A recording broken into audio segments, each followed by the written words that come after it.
नमस्कार। अक्सर जब हम फिटनेस की बात करते हैं तो दिमाग में क्या आता है? जिम, नए नए डाइट ट्रेंड्स, यही सब है ना? लेकिन जरा सोचिए, क्या हो अगर फिटनेस का सबसे बड़ा राज, सबसे असरदार तरीका हमारे अपने इतिहास में ही कहीं छिपा हो? तो चलिए, आज समय में थोड़ा पीछे चलते हैं और भारत की उस प्राचीन विरासत को समझते हैं जिसने फिजिकल एजुकेशन को एक बिल्कुल ही अलग मतलब दिया था। तो सवाल यही उठता है कि अच्छी सेहत की चाबी क्या सच में किसी नए ऐप या फैंसी जिम में है, या फिर उस ज्ञान में जिसे हमारी पीढ़ियों ने सदियों तक संभाला और जिसे शायद हम आज भूलते जा रहे हैं। आज की हमारी पड़ताल इसी सवाल के इर्द गिर्द घूमेगी। तो आज हम क्या क्या देखने वाले हैं? सबसे पहले तो यही समझेंगे कि फिजिकल एजुकेशन का असली मतलब क्या है। फिर भारत के उस प्राचीन फिटनेस ब्लूप्रिंट को देखेंगे। उसके बाद जानेंगे कि ये परंपरा कैसे कमजोर पड़ी और कैसे इसे फिर से जिंदा करने की कोशिशें हो रही हैं। और आखिर में ये भी देखेंगे कि एक्सरसाइज असल में हमारे शरीर के अंदर करती क्या है। तो सबसे पहले बात करते हैं फिजिकल एजुकेशन यानी शारीरिक शिक्षा की। देखिए, हमारे लिए शायद इसका मतलब स्कूल की वो एक जिम क्लास ही हो, लेकिन भारत की पारंपरिक सोच में ये इससे कहीं कहीं ज्यादा बड़ी चीज थी। तो इसकी परिभाषा क्या है? स्रोतों के हिसाब से फिजिकल एजुकेशन का मतलब सिर्फ शरीर को ट्रेन करना नहीं है। नहीं, ये तो शरीर के सर्वांगीण विकास की शिक्षा है। यानी एक ऐसा डेवलपमेंट जो हर तरफ से हो।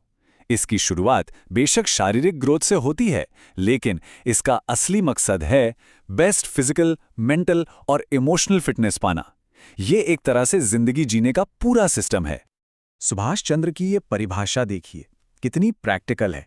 वो कहते हैं कि शारीरिक शिक्षा वो है जिससे कोई भी इंसान अपनी उम्र के हिसाब से बिना थके लंबे समय तक अपना काम कर सके। यहाँ जोर सिर्फ मसल्स बनाने पर नहीं, बल्कि स्टैमिना पर है, रोजमर्रा की जिंदगी में टिके रहने की क्षमता पर है। और अर्जुन सिंह सोलंकी का नजरिया तो और भी गहरा है। वो कहते हैं कि ये बच्चों के पूरे व्यक्तित्व को रोशन करने वाली एक रोशनी है। मतलब ये सिर्फ शरीर की बात नहीं है, ये तो इंसान के कैरेक्टर को, उसकी पूरी पर्सनालिटी को बनाने का एक जरिया है। और देखिए, जो हमारा central advisory board of Indian physical education है, उसकी परिभाषा तो इन सब बातों को एक साथ ले आती है। वो कहते हैं कि ये शरीर, मन और आत्मा तीनों के संपूर्ण विकास के लिए दी जाने वाली शिक्षा है।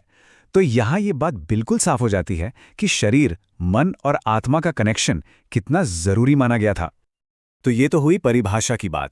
अब चलते हैं इतिहास की गहराइयों में और देखते हैं कि ये ब्लूप्रिंट आखिर बना कैसे।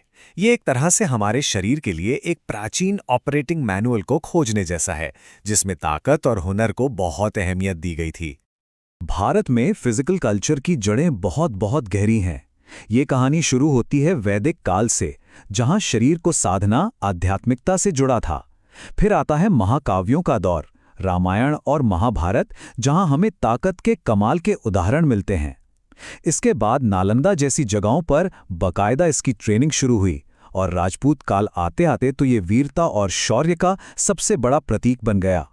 वैदिक काल की बात करें तो आसन, प्राणायाम और सूर्य नमस्कार ये सिर्फ एक्सरसाइज नहीं थे। इन्हें शारीरिक और आध्यात्मिक विकास की नींव माना जाता था। मतलब शरीर को मजबूत बनाना एक तरह से ईश्वर से जुड़ने का रास्ता था। अब जरा इस आंकड़े पर गौर कीजिए, 10,000। 7वीं शताब्दी में एक चीनी यात्री हुएनसांग ने लिखा था कि नालंदा यूनिवर्सिटी में 10,000 स्टूडेंट्स को रोजाना फिजिकल एजुकेशन दी जाती थी। सोचिए, उस जमाने में इतने बड़े पैमाने पर ट्रेनिंग। इससे पता चलता है कि ये कोई छोटी मोटी बात नहीं थी, ये एक पूरा सिस्टम था। और ये बात तो कमाल की है। क्या आपको पता है कि दुनिया के कुछ सबसे मशहूर खेल असल में भारत से ही निकले हैं? जो चतुरंग था वो आज का चेस है, सगोल कांगजेई पोलो बन गया, मल्लयुद्ध तो कुश्ती है ही, और धनुर्विद्या यानी आर्चरी। सोचिए, इन सब खेलों की जड़ें हमारी अपनी मिट्टी में हैं। लेकिन फिर कहानी में एक मोड़ आया। हजारों साल से चली आ रही ये परंपरा बीच में कहीं खो सी गई। इस पर एक रुकावट आ गई। तो चलिए अब उस दौर को समझते हैं जब ये ब्लूप्रिंट गुम हो गया था, और फिर इसे वापस पाने के लिए क्या क्या कोशिशें की गईं। ये हुआ ब्रिटिश राज के दौरान। लॉर्ड मैकॉले की जो एजुकेशन पॉलिसी आई, उसने सारा जोर किताबी ज्ञान पर लगा दिया। नतीजा, हमारी सदियों पुरानी गुरुकुल और अखाड़ा परंपराएं पीछे छूट गईं। सिफारिशें तो हुईं कि फिजिकल एजुकेशन जरूरी है, लेकिन इसे कभी कंपलसरी नहीं बनाया गया और धीरे धीरे इसे एक मामूली विषय मान लिया गया। लेकिन आज़ादी के बाद तस्वीर फिर से बदलने लगी। भारत ने अपनी इस खोई हुई विरासत को फिर से बनाने का फैसला किया। 1950 से लेकर 80 के दशक तक एक एक करके ऐसी संस्थाएं बनी जिन्होंने इस विरासत को फिर से जिंदा करने का बीड़ा उठाया। चाहे वो सेंट्रल बोर्ड हो, स्पोर्ट्स काउंसिल हो, पटियाला का नेशनल स्पोर्ट्स इंस्टीट्यूट हो या फिर SAI।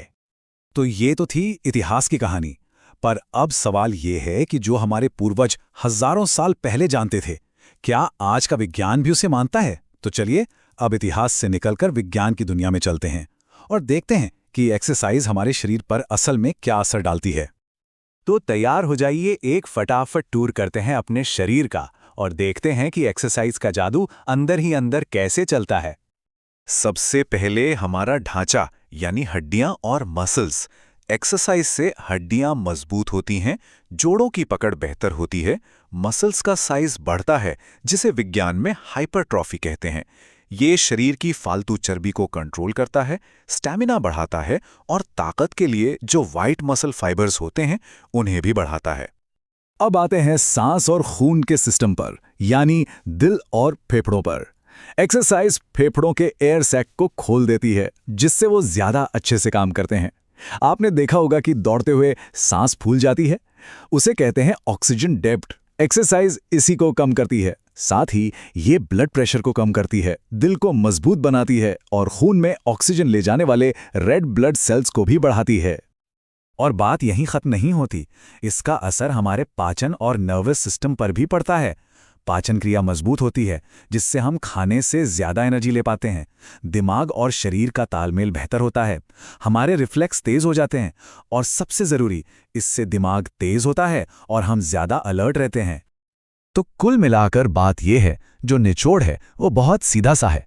फिजिकल एजुकेशन सिर्फ एक सब्जेक्ट नहीं है, ये तो असल में जिंदगी जीने की शिक्षा है। ये हमें सिखाती है कि एक सेहतमंद, बैलेंस्ड और ताकतवर जिंदगी कैसे जी जाए। तो हम वापस उसी सवाल पर आते हैं जहां से हमने शुरू किया था। क्या फिटनेस का भविष्य हमारे अतीत में ही छिपा है? शायद अगली बार जब सेहत की बात हो तो नए नए ट्रेंड्स की तरफ देखने से पहले एक बार अपनी जड़ों की तरफ देखना ज्यादा फायदेमंद साबित हो।